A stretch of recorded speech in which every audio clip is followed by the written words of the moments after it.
বাংলা সাহিত্যের রোমাঞ্চকর কিছু গল্প দিয়ে সাজানো আমাদের এই বিশেষ নিবেদন সানডে সাসপেন্স। আজ আপনার জন্য প্রেমেন্দ্র মিত্রর লেখা মাহুরী কুঠিতে এক রাত। প্রেমেন্দ্র মিত্রর বিভিন্ন সংকলনে প্রকাশিত হয়েছে এই গল্পটি। আমরা এই গল্পটি পাঠ করছি ভূত শিকারী মেজকর্তা এবং এই বইটা থেকে। প্রধান চরিত্রে ভূপেন, স্টেশন মাস্টার, বেয়ারা রামদিন এবং বিমল। আজ মীরের সঙ্গে গল্প পাঠে আছে নীল। গল্পের সূত্রধার দীপ। শুরু হচ্ছে মাহুরী কুঠিতে এক রাত।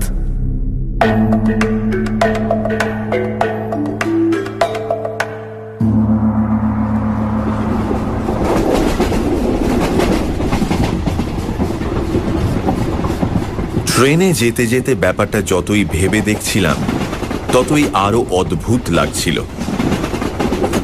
বাস্তব ঘটনা অবশ্য অনেক সময় কাল্পনিক গল্পের চেয়ে বিস্ময়কর হয় জানি, তবু যেন এই ব্যাপারটায় বিশ্বাস করতে কিছুতেই প্রবৃত্তি হচ্ছিল না। দুদিন আগেই বিমলের সঙ্গে আমার মেসের ঘরে প্রায় 1টা পর্যন্ত জেগে তুমুল তর্ক করেছি। শেষ পর্যন্ত এ বয়সের তর্কাতর্কির যা পরিণাম হয় তাও আমাদের বচসায় হয়েছে। দুজনেরই জেদ ও রাগ বেড়ে গেছে এবং পরস্পরকে যা তা বলে যুক্তির অভাব পূরণ করেছি। আমি বলেছি, যেমন বুনোদের দেশে জঙ্গলের মাঝে থাকিস তেমনই জঙ্গলি বুদ্ধিও হয়েছে। বিমল বলেছে, শহরের মাঝখানে ইলেকট্রিক লাইটের তলায় বসে বারফট্টায় সবাই মারতে পারে। এক রাত ভেরেন্ডির জঙ্গলের ধারে মাহুরী কুঠিতে কাটাতে পারলে বুঝতাম। হেসে উঠে বলেছিলাম, কাটাবার কি দরকার? তোর ভূত শহর আর ইলেকট্রিক লাইটকেই বা ডরায় কেন?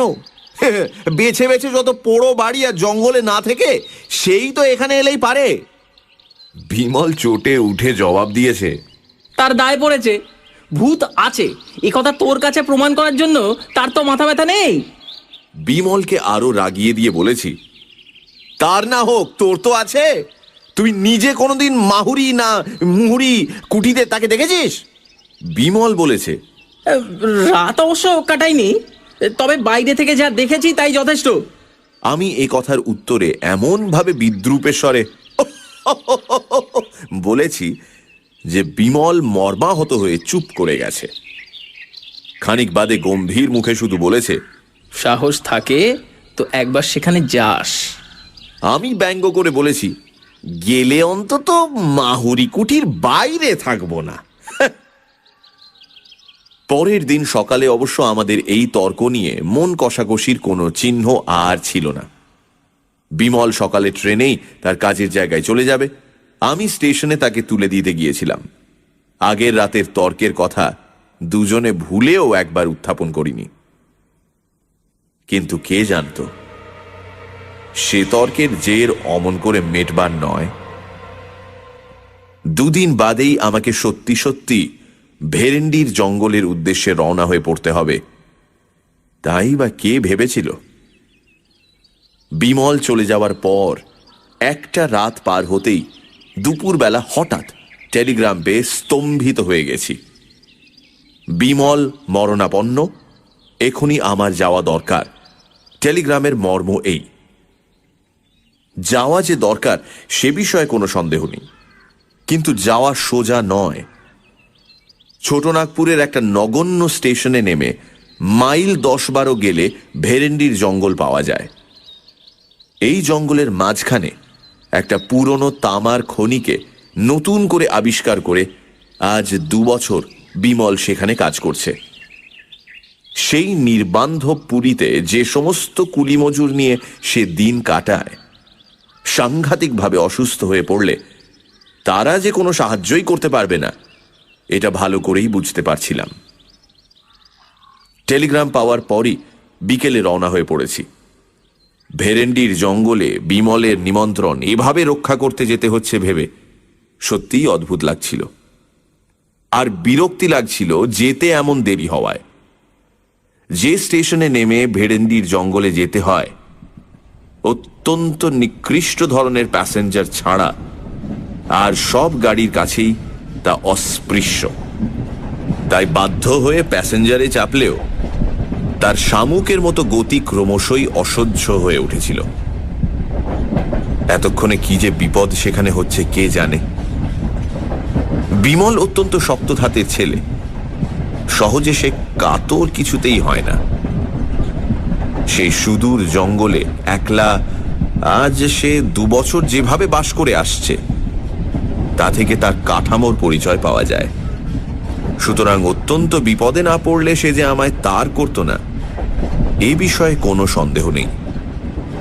কিন্তু এরকম গদাই লস্করি চালের গাড়িতে আমি সেখানে পৌঁছবই বা কখন, আর তাকে সাহায্যই বা করব কি?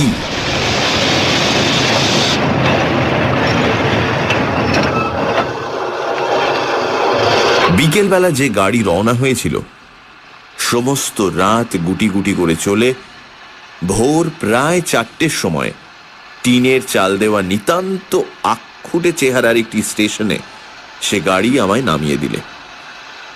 প্ল্যাটফর্ম বলতে কাঁকড় ফেলা খানিকটা জায়গা, ট্রেনের সবকটা পাদানি বেয়ে সেখানে নামতে হয়। স্টেশন নয়, মনে হলো যেন জনহীন কোনো প্রান্তরে নেমেছি। শীতের রাত্রে ভোর 4টের সময় বেশ অন্ধকার থাকে, তার উপর গাঢ় কুয়াশায় স্টেশনের একটি মিটমিটে তেলের বাতি প্রায় অদৃশ্যই হয়ে গেছে। প্ল্যাটফর্মে জনমানব কেউ আছে বলে মনে হলো না। মিনিট খানেক থেমে গাড়িটা স্টেশন ছেড়ে চলে যেতেই তার নির্জনতা আরো যেন ভয়াবহ হয়ে উঠল। ট্রেনের আলোয় ও আওয়াজে নিজের নিঃসঙ্গতা এতক্ষণ এমন স্পষ্টভাবে বুঝতে পারিনি। কিন্তু এই স্টেশন থেকে বেরোতে তো হবে। ভেরেন্ডির জঙ্গলের রাস্তা এখান থেকে 10-12 মাইল দূর, এইটুকু মাত্র জানি। কোন দিকে যে যেতে হবে সে সম্বন্ধে কোনো ধারণাই নেই। জিজ্ঞাসাই বা করি কাকে? টিকিট চাইতেও তো কেউ আসে না। স্টেশনের অস্পষ্ট বাতিটার দিকে এবার এগিয়ে গেলাম। স্টেশনের ঘরে কোনো না কোনো লোক নিশ্চয়ই আছে। সত্যিই একেবারে আঁতকে উঠে দাঁড়িয়ে পড়লাম। মানুষ নয়, যেন বাঘের গলার আওয়াজ।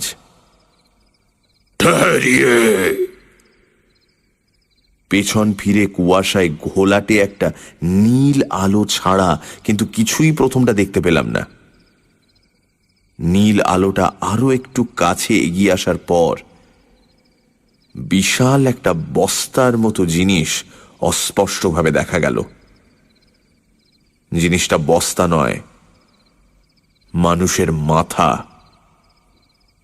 প্রকাণ্ড কমফর্টার ও তার উপর কম্বল জড়িয়ে অত বড় হয়েছে। সেই কম্বল ও কমফর্টারের সামান্য একটু ফাঁকের মধ্যে এবার প্রকাণ্ড একজোড়া গোঁফ ও দুটি জলজলে চোখ দেখা গেল। শরীরের অন্যান্য অংশ অন্ধকারে অস্পষ্ট। সত্যিই প্রথমটা কেমন যেন হতবুদ্ধি হয়ে গেছিলাম। সেই কম্বল জড়ানো মুখ থেকে গম্ভীর বাজখাঁই গলায় টিকস শুনেও যেন প্রথমে ব্যাপারটা ভালো করে বুঝতে পারিনি। আবার আওয়াজ এলো, টিকস কাহা? এবার ব্যস্ত সমস্ত হয়ে পকেট থেকে টিকিট বার করলাম এবং পর মুহূর্তে ভাল্লুকের মতো একটা মোটা লোমওয়ালা হাত হঠাৎ অন্ধকার থেকে যেন বেরিয়ে এসে আমার হাত থেকে সেটা কেড়ে নিলে মনে হলো। সাহস করে এবার জিজ্ঞাসা করলাম, ভেরেন্ডির জঙ্গলের রাস্তা কোন দিকে বলতে পারেন? নীল আলোটা দূরে সরে যেতে শুরু করেছিল ইতিমধ্যে। সেটা থামল এবং কুয়াশার ভেতর থেকে শোনা গেল সবিস্ময় প্রশ্ন, ভেরেন্ডির জঙ্গল, যেখানে তামার খনি আছে। নীল আলোটা আমার কাছে সরে এলো। কমফর্টার ও কম্বলের বস্তার তলা থেকে দুটি চোখ আমায় তীক্ষ্ণ সবিস্ময় দৃষ্টিতে লক্ষ্য করছে। বুঝতে পারছিলাম ব্যাপারটা কি। হঠাৎ উদার মত জানা শুনে চমকে উঠলাম এবং কিছু জিজ্ঞাসা করবার পূর্বেই বিমূঢ় হয়ে দেখলাম লোকটা চলে যাচ্ছে। পর মুহূর্তে নীল আলোটাই হঠাৎ বোধহয় নিভে গেল। অন্ধকারে অন্তত আর কিছু দেখা গেল না। কিন্তু আমার এখন প্ল্যাটফর্মে দাঁড়িয়ে থাকলে তো চলবে না। স্টেশনের সেই আলোটি লক্ষ্য করে আবার এগিয়ে গেলাম। সেই আলোর কাছেই বাইরে বেরোবার গেটটা পেয়ে তবু আশ্বস্ত হওয়া গেল পাশেই স্টেশনের একটিমাত্র ঘর। ভেতর থেকে টেলিগ্রাফের টরে টক্কা আওয়াজ আসছে। গেট দিয়ে বেরোতে বেরোতে কৌতূহল ভরে একবার জানলা দিয়ে উঁকি মেরে সত্যি বিস্মিত হলাম। একটা কুলি বা চাপরাশিরও সেখানে দেখা নেই। বাইরেও কুয়াশাচ্ছন্ন অন্ধকার। শুধু একটা অস্পষ্ট পায়ে চলা পথের ধূসর ধোঁয়াটে রেখা কোনো রকমে চেনা যাচ্ছে। আপাতত আর কোনো পথ না দেখতে পেয়ে সেইটিকে অনুসরণ করাই যুক্তিসঙ্গত মনে হল। খানিক বাদেই অন্ধকার কেটে গেলে আর ভাবনার কিছুই থাকবে না। তখন কাউকে জিজ্ঞাসা করে নিলেই চলবে। কিন্তু আকাশ পরিষ্কার হওয়া সত্ত্বেও কাউকে জিজ্ঞাসা করবার সুবিধা কিছুই হলো না। এরকম নির্জন পথ কোথাও আছে বলে জানতাম না। চারিধারে বিশাল ঘন জঙ্গল, একেবারে নিস্তব্ধ। মানুষ দূরের কথা, এই ভোরের বেলা একটা পাখির আওয়াজও সেখানে শোনা যায় না। সৌভাগ্যের কথা, জঙ্গলের মধ্যে পায়ে চলার দু একটা রেখা ছাড়া এই পথ কোথাও দুভাগ হয়ে যায়নি। ঘণ্টা চারেক চলার পর পথ ক্রমশ উপরে উঠেছে বুঝতে পারলাম। জঙ্গলও সেখানে আরো নিবিড়। একটা চড়াই পার হয়ে দূরে একটা পাথুরের ঢিবির ধারে ছোট একটা বস্তির মতো দেখতে পাওয়া গেল। সে বস্তির পেছনে একটা বিশাল ভাঙা পোড়ো বাড়ি পাথুরে ঢিবির সঙ্গে পাল্লা দিয়ে জঙ্গলের উপর মাথা তুলেছে। কাছে গিয়ে যন্ত্রপাতি ইত্যাদির চিহ্ন পেয়ে বুঝলাম সেইটাই খনি। কিন্তু এখানেও যে জনমানব নেই। খোলার চালের ঘরগুলির অধিকাংশই সকালবেলাও বন্ধ। টালিতে ছাওয়া বাংলো প্যাটার্নের একটি বাড়ি তার মধ্যে দেখতে পেয়ে সেইটাই বিমলের থাকবার জায়গা হবে মনে করে দরজায় গিয়ে কড়া নাড়লাম। কোনো সাড়া শব্দ নেই। দরজায় মৃদু একটা ধাক্কা দিতেই সেটা খুলে গেল। সামনেই বসবার ঘর, কয়েকটা বেতের চেয়ার ও একটা টেবিল পাতা। পেছন দিকে ভেতরের দিকের দরজায় পর্দা ঝুলছে। এ ঘরেও কেউ নেই। পর্দাটা সরিয়ে ভেতরে ঢুকতে যাচ্ছি এমন সময় পেছনে পায়ের আওয়াজ শুনে চমকে পেছন ফিরে তাকালাম। চমকে উঠবার কথা বটে। প্রায় 6 ফুট লম্বা অত্যন্ত রোগা ও সরু যে লোকটি ঘরে ঢুকেছে, বিজ্ঞাপনের ব্যঙ্গচিত্র ছাড়া অমন চেহারা কোথাও চোখে পড়েনি। জিজ্ঞাসা করলাম, বিমল বাবু কোথায় আছেন বলতে পারো? কোন বাবু? বিমল বাবু। আমি তার অসুখের টেলিগ্রাম পেয়ে আসছি। কেমন আছেন এখন? ইঞ্জিনিয়ার বাবু কমাইতে বলে লোকটা হাতের ও মুখের অপরূপ একটা ভঙ্গি করলে। কিছু বুঝতে না পেরে বললাম, ইঞ্জিনিয়ার বাবুই হলো, কিন্তু তিনি কোথায়? লোকটা আমার দিকে খানিক অদ্ভুতভাবে তাকিয়ে থেকে যা বললে তার মর্ম বুঝতে আমার মিনিট দুয়েক লাগল এবং তারপর স্তম্ভিত হয়ে আমি ঘরের একটি চেয়ারে বসে পড়লাম। ধীরে ধীরে তারপর সমস্ত ব্যাপারটাই শুনলাম। আমি টেলিগ্রাম পেয়ে যখন ট্রেনে রওনা হয়ে পড়েছি তখন বিমল এ জগৎ থেকেই রওনা হয়ে গেছে। সবচেয়ে আঘাত পেলাম যেভাবে সে মারা গিয়েছে তার বিবরণ শুনে। এক হিসেবে আমি তার মৃত্যুর জন্য দায়ী, কারণ কোনো অসুখে বিমল মারা যায়নি। তার মৃত্যু অত্যন্ত রহস্যজনক। কলকাতা থেকে ফিরে এসে বিমল বোধহয় আমার বিদ্রূপ স্মরণ করেই জেদের বসে মাহুরি কুঠিতে সমস্ত রাত একলা কাটায়। তার সঙ্গে যারা কাজ করে তারা সকলেই মানা করেছিল, কিন্তু সে শোনেনি। শেষ রাত্রে অদ্ভুত একটা গোঙানি শুনে তার বেয়ারা রামদিন ঘর থেকে বেরিয়ে এসে বাইরের মাঠে বিমলকে অচৈতন্য অবস্থায় পড়ে থাকতে দেখে।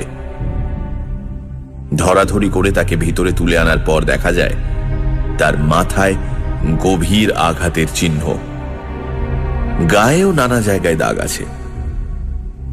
সে নিজেই পড়ে যাক বা কেউ তাকে ফেলে দিয়ে থাকুক, কোনো উঁচু জায়গা থেকে পড়ার দরুন যে তার মাথায় দারুণ চোট লেগেছে এ বিষয়ে কোনো সন্দেহ ছিল না।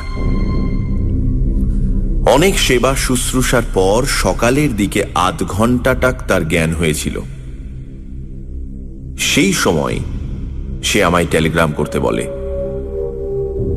কিন্তু তারপর উন্নতির বদলে ক্রমশ তার অবস্থা খারাপের দিকে যেতে থাকে। বিকেল 4টের সময় সে মারা যায়। এদেশের লোকের, বিশেষত অশিক্ষিত কুলি মজুরদের কুসংস্কার অত্যন্ত বেশি। তাদের ইঞ্জিনিয়ার বাবুকে ভূতেই যে ফেলে দিয়েছে এ বিষয়ে তাদের কোনো সন্দেহ নেই। সেই জন্য বিমলের মৃত্যুর পর তার সৎকার করেই তারা সদল বলে খনির বস্তি থেকে চম্পট দেয়। আমি সেই জন্যই সকালে এসে কাউকে কোথাও দেখতে পাইনি। বেচারা রামদিনও পালিয়েছিল। যাওয়ার সময় তবু বুদ্ধি করে সে স্টেশনে আমার ঠিকানায় আর একটা তার করে দেয়। আগেই রওনা হওয়ার দরুন আমি সে তার পাইনি। যে স্টেশন মাস্টার সে তার নিজের হাতে পাঠিয়েছিল তার অদ্ভুত আচরণের ও কথাবার্তার মানে এবার যেন একটু বোঝা গেল। যার কাছে সমস্ত খবর পেলাম, ব্যঙ্গচিত্রের চেহারার মতো চেহারার অদ্ভুত সেই লোকটি রামদিন। আজ সকালবেলা সে সাহস করে বাবুর জিনিসপত্রের তদারক করতে কিংবা চুরির মতলবে যে কারণেই হোক ইঞ্জিনিয়ার বাবুর কুঠিতে এসেছে। সমস্ত ব্যাপার শোনবার পর আমার মনের অবস্থা যা হলো তা বর্ণনা করা অসম্ভব। বিমলের এ পরিণামের কথা আমি স্বপ্নেও ভাবতে পারিনি, কিন্তু এ ব্যাপারের পর চুপ করে চলে যাওয়াও আমার পক্ষে অসম্ভব। ভূতই হোক আর যাই হোক, এ ব্যাপারের রহস্যভেদ আমায় করতেই হবে। আমার সংকল্প আমি তখনই ঠিক করে ফেলেছি। ভেরেন্ডির জঙ্গল থেকে নিকটস্থ থানা প্রায় একবেলার পথ। দুপুরে রামদিনকে সেখানে খবর দিয়ে পাঠিয়ে আমি রাতের জন্য প্রস্তুত হতে লাগলাম। আর কিছুর জন্য না হোক, অন্তত বিমলের কাছে দেওয়া আমার প্রতিশ্রুতি রাখার জন্যই মাহুরি কুঠিতে এক রাত আমায় কাটাতেই হবে। তার জন্য আয়োজন অবশ্য বেশি কিছু করবার নেই। শুধু একটা জোরালো বৈদ্যুতিক টর্চ ও একটা ছোট লোহার রডই আমি সঙ্গে নেব ঠিক করলাম।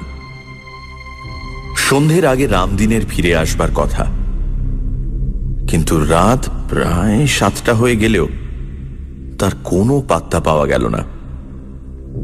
মুখে আমায় কথা দিলেও ভূতের ভয়ে সে যে শেষ পর্যন্ত সরে পড়েছে বুঝতে পারলাম, কিন্তু পুলিশের লোকেরও দেখা নেই কেন?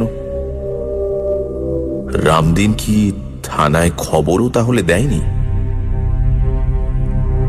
জঙ্গলের মাঝে পরিত্যক্ত খনির বস্তিতে আমি সম্পূর্ণ একা। রাত 9টা বাজবার পর আর অপেক্ষা করতে পারলাম না। পুলিশের লোক আসুক বা না আসুক, মাহুরি কুঠিতে একাই আমায় যেতে হবে। সানডে সাসপেন্সে আজ প্রেমেন্দ্র মিত্র লেখা মাহুরি কুঠিতে এক রাত। ভূতের অস্তিত্ব নিয়ে দুই বন্ধু ভূপেন আর বিমলের মধ্যে লেগে যায় তুমুল তর্ক। বিমল ভূপেনকে চ্যালেঞ্জ করে বলে, সাহস থাকে তো একবার জঙ্গলের মধ্যে ভুতুড়ে মাহুরি কুঠিতে যেন সে যায়। বিমল কাজ করে একটি জঙ্গলের খনিতে। মরণাপন্ন বিমলের কাছ থেকে হঠাৎ একটা টেলিগ্রাম পেয়ে ছোটা নাগপুরের ছোট সেই স্টেশনে হাজির হয় ভূপেন এবং পৌঁছে জানতে পারে বিমল মাহুরি কুঠিতে রাত কাটাতে গিয়ে রহস্যজনকভাবে মারা গেছে। প্রতিশ্রুতি রাখার জন্য এবং বিমলের মৃত্যুর জন্য নিজেকেই দায়ী মনে করে ভূপেন ঠিক করে সে একাই মাহুরি কুঠিতে রাত কাটাবে। তারপর বিমলের বাংলো থেকে মাহুরি কুঠি বেশি দূর নয়। দিনের বেলা বাড়িটিকে ভালো করে লক্ষ্য করে দেখেছি। প্রকাণ্ড দোতলা দুমহলা কুঠি। কি খেয়ালে যে এখানে এত বড় বাড়ি কেউ নির্মাণ করেছিল বোঝা কঠিন। বাড়িটির অবশ্য অত্যন্ত ভগ্ন দশা। বড় বড় গাছ তার দেয়াল ভেদ করে বেড়ে উঠেছে। বাইরের দিকের ঘরগুলির জানলা দরজার চিহ্ন আর নেই। এই শুকনো দেশেও ভেতরের ঘরগুলিতে শ্যাওলা ও আগাছা জন্মেছে প্রচুর।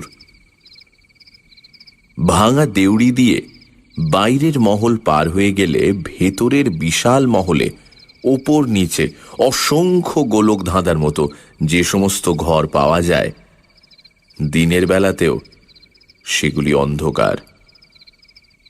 দরজা জানলা অধিকাংশেরই নেই। যেগুলির আছে সেগুলিও কবজা থেকে খুলে পড়েছে। আসবাবপত্র অনেক ঘরে এখনো অত্যন্ত জীর্ণ অবস্থায় টিকে আছে। শুধু বোধহয় ভূতের ভয়ে চোরও সেখানে প্রবেশ করেনি বলে। অমূলক ভয় আমার নেই, তবুও টর্চ হাতে বাইরের দেউড়ি দিয়ে মাহুরি কুঠিতে প্রবেশ করবার সময় নিজের অনিচ্ছা সত্ত্বেও গা যে ছমছম করে উঠেছিল তা স্বীকার করতে বাধ্য হচ্ছি। এমন গাঢ় জমাট অন্ধকারের সঙ্গে পরিচয় আমার সত্যিই কখনো হয়নি। টর্চের আলোতে যেন সবলে তাকে কেটে বেরোতে হচ্ছে। বাইরের মহলের ওপর নিচের সমস্ত ঘরগুলো ঘুরে দেখে ভেতরের মহলে ঢুকলাম। নিচের ঘরগুলোর দুর্দশা অত্যন্ত বেশি। আগাছায় মেঝে প্রায় ছেয়ে গেছে। ইট সুরকি পাথর জায়গায় জায়গায় পড়ে আছে স্তূপাকার হয়ে। ঘরগুলিতে ঢোকাও বিপজ্জনক। সে সমস্ত ঘর ছেড়ে এবার ভগ্নপ্রায় সিঁড়ি দিয়ে দোতলায় উঠলাম। দোতলার ঘরগুলি এখনো অনেকটা ভালো অবস্থায় আছে। একটার পর একটা ঘর টর্চের আলোয় ভালো করে পরীক্ষা করে যেতে যেতে কিন্তু অস্বাভাবিক কোনো কিছুই দেখতে পাচ্ছিলাম না। বিমলের মৃত্যুর রহস্য এ বাড়ির সঙ্গে জড়িত না থাকলে অনায়াসে মনে করা যেত যে নেহাত কুসংস্কারের দরুন এখানকার লোক এই পোড়ো বাড়িটাকে এমন বিভীষিকাময় করে তুলেছে। বাড়িটির একটি বিশেষত্ব অবশ্য আগেই উল্লেখ করেছি। ঘরগুলি এমন বিশৃঙ্খলভাবে সাজানো, যেখানে সেখানে দরজা ঘুলঘুলি প্রভৃতি এমনভাবে বসানো যে সব শুধু একটা বিরাট গোলক ধাঁধা বলে মনে হয়। এক ঘর থেকে আরেক ঘরে যেতে যেতে পথ গুলিয়ে ফেলবার সম্ভাবনা এখানে অত্যন্ত বেশি। সম্প্রতি সত্যিই তাই গুলিয়ে ফেলেছি বলে মনে হচ্ছিল। খানিক আগে যে ঘর ছেড়ে গেছি সেই ঘরেই আবার ঘুরে এসে সবিস্ময়ে তখন দাঁড়িয়ে পড়েছি। ওপরে উঠবার সিঁড়িটাও যে ঠিক কোন দিকে হবে বুঝতে পারছিলাম না। খানিক চুপ করে দাঁড়িয়ে থেকে মাথাটা ঠিক করে নিয়ে আবার এগুতে যাব এমন সময় পায়ে যেন কি একটা ঠেকলো। টর্চের আলো সেখানে ফেলে অত্যন্ত বিস্মিত হয়ে গেলাম। জিনিসটা আর কিছু নয়, একটা চামড়ার ব্যাগ। কিন্তু এই ব্যাগটির সঙ্গে আমি পরিচিত। কলকাতায় বিমলের কাছে আমি এটা দেখেছি এবং তার সুন্দর চামড়ার কাজের প্রশংসাও করেছি। ব্যাগটা কুড়িয়ে নিয়ে খুলে ফেলে আরো আশ্চর্য হয়ে গেলাম। ব্যাগের ভেতর একটি খোপে সুতো দিয়ে বাঁধা একতাড়া করকরে নতুন 10 টাকার নোট, আরেকটি খোপে খুচরো কয়েকটি টাকা পয়সা ও একটি ছোট কাগজের টুকরো। এই কাগজের টুকরোটি দেখেই আমি চিনলাম। নিজের হাতে বিমলকে এই কাগজে আমার ঠিকানা আমি দিয়েছিলাম। বিমল তার মৃত্যুর আগের রাত্রে এই ঘরে যে ঢুকেছিল এই বিষয়ে আর কোনো সন্দেহই নেই। কিন্তু এই ব্যাগ তার পকেট থেকে পড়লই বা কি করে? আর কোনো শত্রুর হাতে যদি তার প্রাণ গিয়ে থাকে তাহলে তারা এই ব্যাগ ছুঁয়নি বা কেন? টর্চের আলোয় ঘরটা এবার আমি খুব ভালো করে তন্ন তন্ন করে দেখলাম। ঘরটি আকারে বেশ বড়, অন্যান্য ঘরের চেয়ে আসবাবপত্র একটু বেশি। দুটি ভাঙা তক্তপোষ, একটা পা ভাঙা টেবিল, দেয়ালে লাগানো একটা কাঠের উইয়ে খাওয়া বড় আলমারি ছাড়া খুচরো আরো অনেক জিনিস ঘরময় ছড়ানো। কিন্তু বিমলের আর কোনো চিহ্ন সেখানে পেলাম না। এমনকি কাল যে সে এখানে ছিল তারও কোনো পরিচয় নেই। তবু এই ঘরেই রাতটা কাটাবার সংকল্প আমি তখন করে ফেলেছি। রাত কাটাবার ব্যবস্থা আমার করাই ছিল। পকেট থেকে মোমবাতি বার করে ভাঙা একটা তক্তপোষের ওপর রেখে জেলে ফেললাম। টর্চের আলো তো সারা রাত জ্বালা যায় না। বাতিটা জেলে তক্তপোষের ওপর বসতে গিয়ে কিন্তু উঠে পড়তে হলো। পাশের ঘরে হঠাৎ হুড়মুড় করে কি একটা ভারী জিনিস পড়ে যাওয়ার শব্দ। এতক্ষণ এই পোড়ো বাড়িতে এ ধরনের কোনো শব্দ কিন্তু শুনিনি। টর্চটা তুলে নিয়ে পাশের ঘরে গিয়ে কিন্তু প্রথমটা একেবারে বিমূঢ় হয়ে গেলাম। হুড়মুড় করে পড়বার মতো কোনো জিনিস সেখানে নেই, অথচ আমি স্পষ্ট সে শব্দ শুনেছি।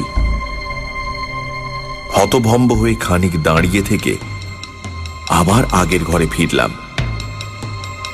বাতিটা কেমন করে ইতিমধ্যে নিভে গেছে কে জানে। দেশলাই বার করে আবার সেটা জ্বালতে গিয়ে আর জ্বালা হলো না। বাইরের বারান্দায় চটি পায়ে দিয়ে ফট ফট করে চলার স্পষ্ট শব্দ। ঝড়ের মতো এবার ঘর থেকে বেরিয়ে পড়লাম। টর্চ ফেলবার আগেই কিন্তু শব্দটা গেছে থেমে। টর্চ ফেলে অবাক হয়ে দেখলাম সত্যি দুটো মানধাতার আমলের শুকনো চিমড়ে ছেঁড়া বেহারি চটি সেখানে পড়ে রয়েছে। না, ভয় তখনও আমি পাইনি, বরং কোনো দুষ্টু লোকের কারসাজি যে এর ভেতর আছে সেই সন্দেহই আমার তখন দৃঢ় হয়েছে। সে কারসাজির সমুচিত শাস্তি দিতে হবে। চটি দুটো হাতে করে তুলে নিয়ে আবার ঘরে ফিরলাম। এবং বাতি জেলে গ্যাঁট হয়ে ভাঙা তক্তপোষের ওপর বসলাম ঘটনার পরিণতি দেখবার জন্য। ভুতুড়ে চটি যদি হয় তো আমার চোখের সামনেই চলুক দেখি। মিনিট 10 কোনো কিছুই হলো না। ভুতুড়ে চটির ক্ষমতার বহর দেখে নিজের মনেই হাসছি। এমন সময় সত্যি সমস্ত গায়ে কাঁটা দিয়ে উঠল। চুপি চুপি আমার পেছনে কে যেন স্পষ্ট আমার নাম ধরে ডাকলে একবার। মোমের বাতিতে ঘরে তেমন আলো না হলেও সব পরিষ্কার দেখা যাচ্ছে। পেছনে কেউ কোথাও নেই। তবে এই শব্দ এলো কোথা থেকে? আমার মনের ভুল? কিন্তু মনের এরকম ভুল হওয়াও তো ভালো লক্ষণ নয়। ভয় পেয়ে যাদের মাথা খারাপ হয়ে যায় তারাই চোখে নানা রকম ভুল দেখে, কানে নানা রকম আওয়াজ শোনে বলেই তো জানি। না, আরো সতর্ক এবং সজাগ হয়ে থাকতে হবে এবার। নিজের মনের ভুলে ভয় পাওয়ার মতো লজ্জাকর ব্যাপার আর কিছু হতে পারে না। হাতের ঘড়িটার দিকে চেয়ে দেখলাম রাত প্রায় 12:30। এতক্ষণ শুধু ঘরগুলো ঘোরাফেরা করতেই কেটে গেছে, বুঝতে পারিনি শীতকালের ভোর হতে এখনো প্রায় 6 ঘন্টা বাকি। এই 6 ঘন্টায় শুধু ঘুমে চোখ না জড়িয়ে আসে এইটুকু দেখতে হবে। বসে থাকলে পাছে ঘুম আসে বলে এবার ঘরে পায়চারি করবার জন্য উঠে দাঁড়ালাম। কিন্তু কি আশ্চর্য, আমার প্রত্যেক পা ফেলার শব্দের সঙ্গে সঙ্গে বাইরে যেন আর একটা শব্দ শোনা যাচ্ছে। সে যদি কারো পায়ের শব্দ হয় তাহলে তার চেহারাখানা যে কি রকম তা কল্পনা করাও কঠিন। বারান্দায় একটা হাতি হাঁটলেও বোধহয় অমন শব্দ হতো না। পায়চারি করতে করতে ইচ্ছে করে একবার থমকে দাঁড়ালাম। বাইরের শব্দ গেল থেমে। আবার চলতে শুরু করার সঙ্গে সঙ্গেই সে শব্দ শোনা গেল।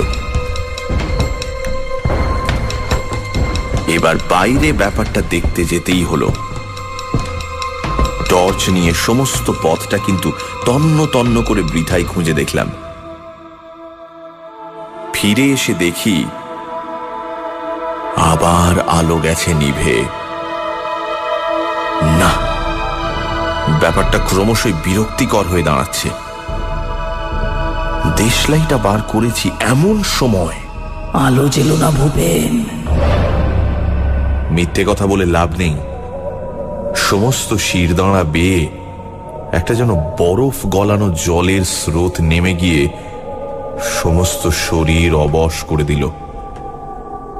এই যে স্পষ্ট বিমলের গলা। খানিকক্ষণ শুকনো গলা দিয়ে কোনো আওয়াজ বেরুল না। তারপর জড়িত স্বরে কোনো রকমে বললাম, কে তুমি? আমি বিমল। দোহাই তোমার, আলো জ্বেলো না। কেন? তাহলে আমার আর এখানে থাকা হবে না। তোমাকে দুটো কথা বলে যেতে চাই, তাও বলে যেতে পারবো না। তুমি ভয় পেয়েছো ভূপেন? ধরা গলায় ঢোক গিলে বললাম, না। তাহলে টর্চ না জেলে এগিয়ে এসে এই তক্তপোষটায় বসো। আমি হাতড়ে হাতড়ে তক্তপোষটায় এসে বসলাম। অন্ধকারে আবার শোনা গেল, তুমি আসাতে কি খুশি যে হয়েছি বলতে পারি না। কথাটা শুনে নিজে যথেষ্ট খুশি না হলেও বললাম, তাই নাকি? হ্যাঁ, তুমি না এলে আমায় এখানে কত কাল বন্দী হয়ে থাকতে হতো কে জানে। কেন? দুটো দরকারি কথা না বলে আমি পৃথিবী ছেড়ে যেতে পারছিলাম না। পৃথিবী ছেড়ে কোথায়? খানিকক্ষণ কোনো উত্তর পাওয়া গেল না। আবার জিজ্ঞাসা করলাম, কোথায় বললে না? সে কথা জানতে চেও না, তোমাদের জানবার অধিকার নেই। ও, কিন্তু তুমি কি বরাবর এখানে আছো? বরাবর যতক্ষণ তুমি এসেছো তোমার পাশে পাশে ঘুরে বেরিয়েছি। এখন একটু তোমার পাশে বসবো? তাড়াতাড়ি বললাম, না না, কি দরকার। কিন্তু ওসব শব্দ টব্দ কি তুমি করছিলে? আমি? না না, আমি নয়, ওরা ওরা সব করেছে।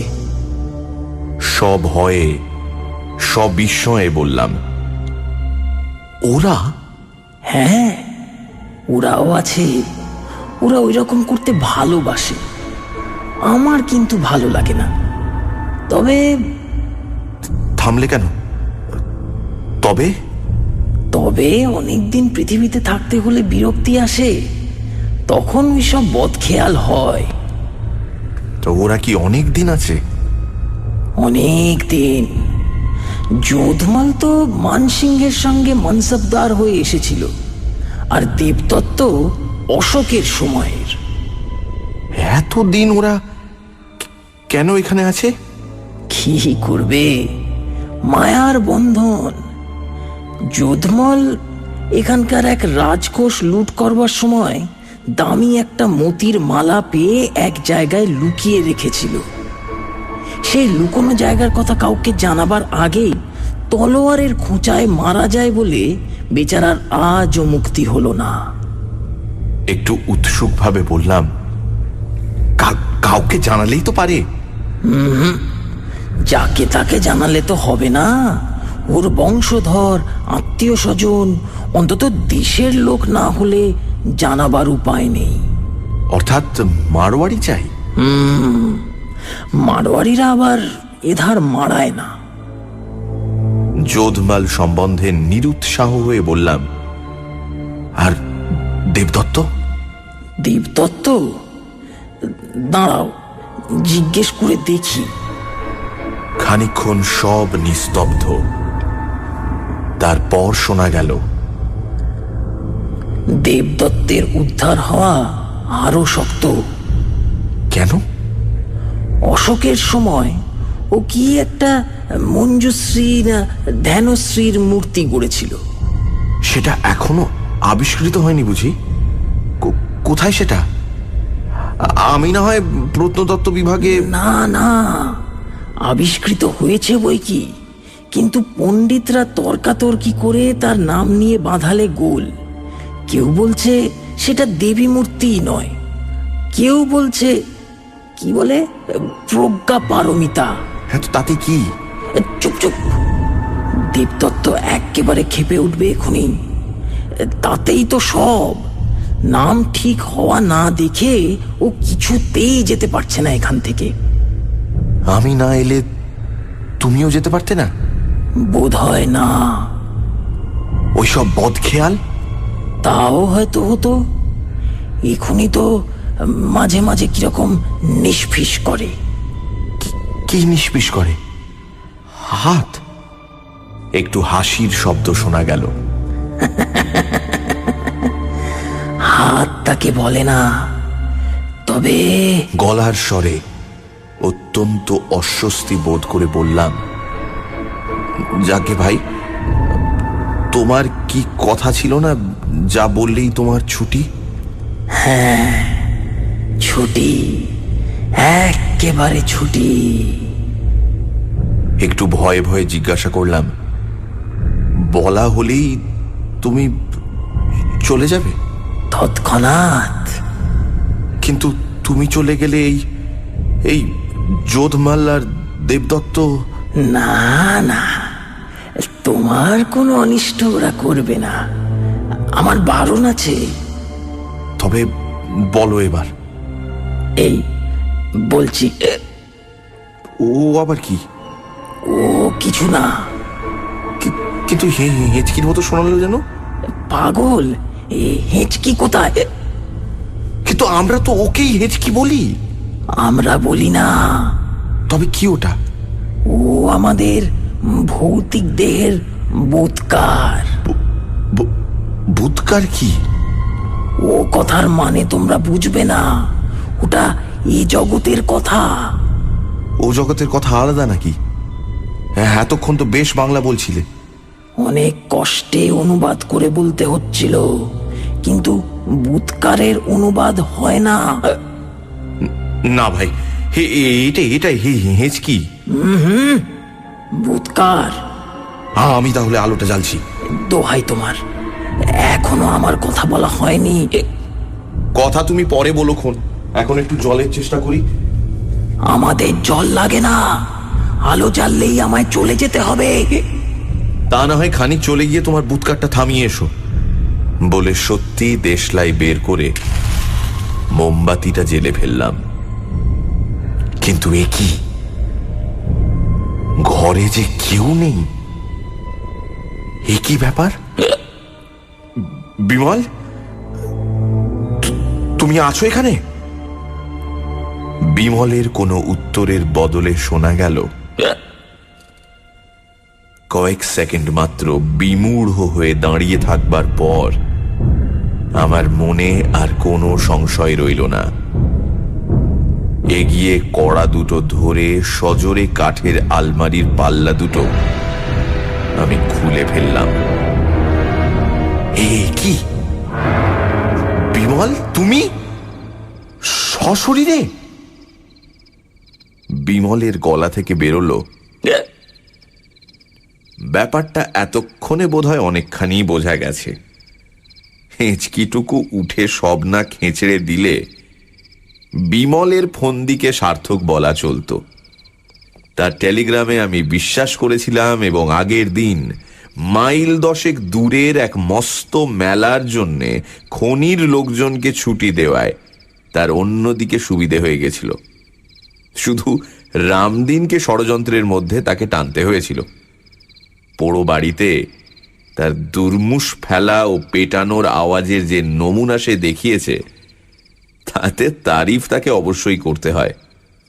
অবশ্য স্টেশন মাস্টারের অদ্ভুত মূর্তি ও আচরণ বিমলের ফন্দিকে সাহায্য করবে এ কথা সেও ভাবেনি।